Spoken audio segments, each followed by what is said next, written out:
Hi students. Okay, I know I said this video would be coming on Friday and now it's Sunday, so I'm a little bit late and I apologize.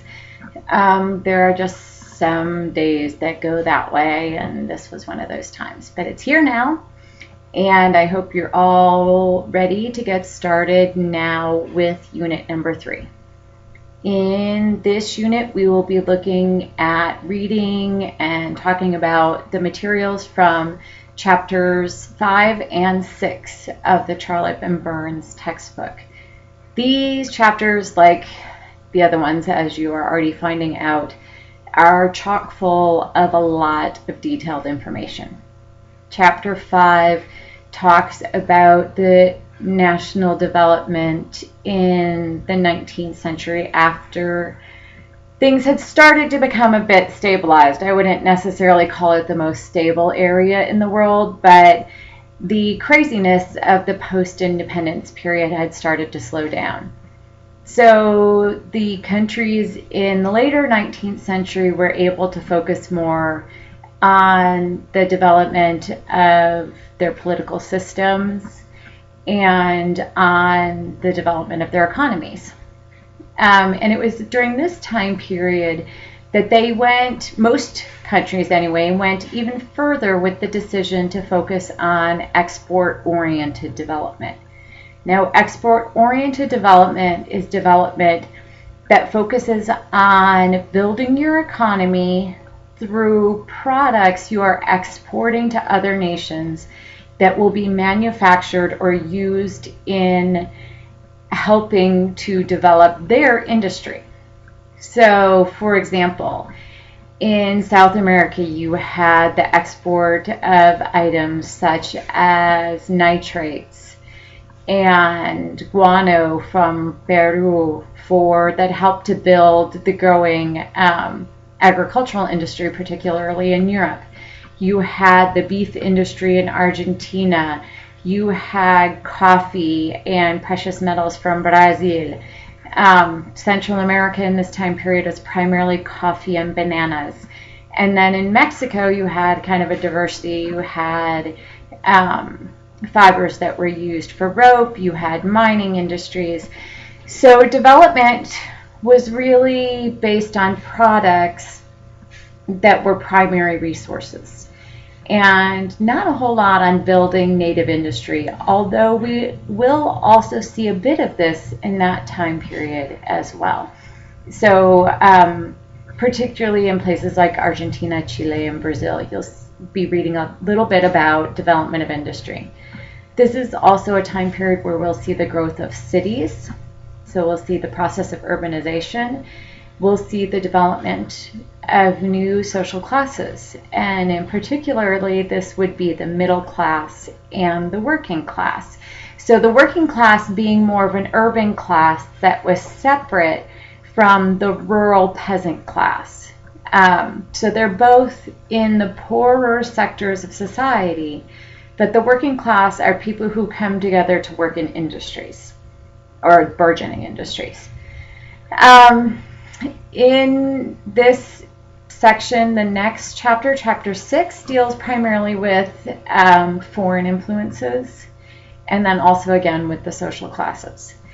Now, this is the time period in the semester where I start to make disclaimers for the book, for my PowerPoints, and for a lot of the information we're going to be looking at, because people will inevitably make comments that they think the book is very anti-American, and we actually need to be careful with that term. It would be better if we used the United States than America, simply because we are talking about America this entire semester.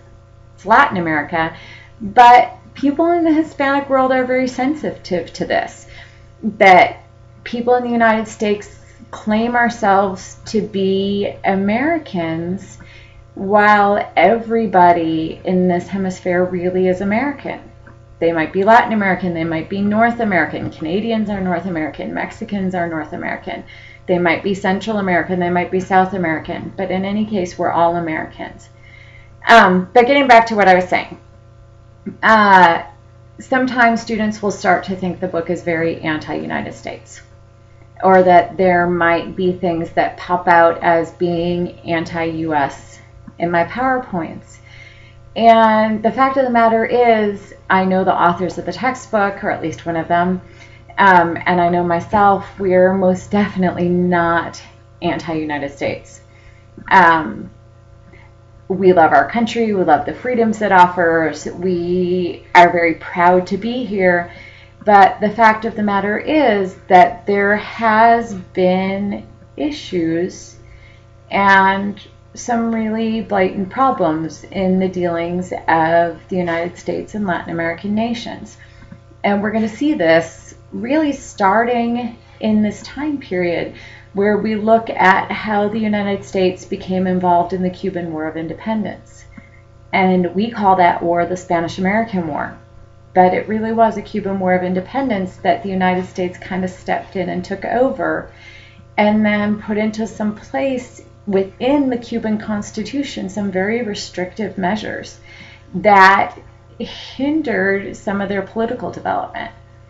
We see that with the development of the Panama Canal and the way the Roosevelt Corollary to the Monroe Doctrine was developed as a way of policing the internal affairs of other nations in order to protect our interests in the Panama Canal. And these are difficult things to look at. And throughout later portions of this semester, there are some even more difficult situations that we will see the United States was involved in. So just be aware that these things happened, and talking about them or even getting upset about them doesn't make you anti-United States. It doesn't change the way you feel about your country. It just makes you more aware of how countries relate to each other. And we really do need to become aware of how the United States has impacted the Hispanic world, because this is a part of our hemisphere. It's the part of the world that's closest to our country. So it's an extremely important thing to come to an understanding of. So just be aware of that as you're going through the readings and as we get further along in the semester. To go along with this unit, I have posted a lot of PowerPoints. The PowerPoints that go along with chapter 5 are ones that just look a little bit more closely at some of the countries and their development in this time period. So it kind of breaks apart places to give you a better understanding. The other one to go with more from the information from chapter 6 is a PowerPoint that's mostly filled with images. You have the text of the Roosevelt Corollary to the Monroe Doctrine in there, so you can see exactly what was stated and how we were going to deal with the region. And then you also have a lot of political cartoons in there. And the political cartoons from the time period really show some of the United States' attitude, particularly towards Cuba and Puerto Rico, because this is what they're dealing with. They're dealing with the Cuban War of Independence, or the Spanish-American War, and they are dealing with what should happen.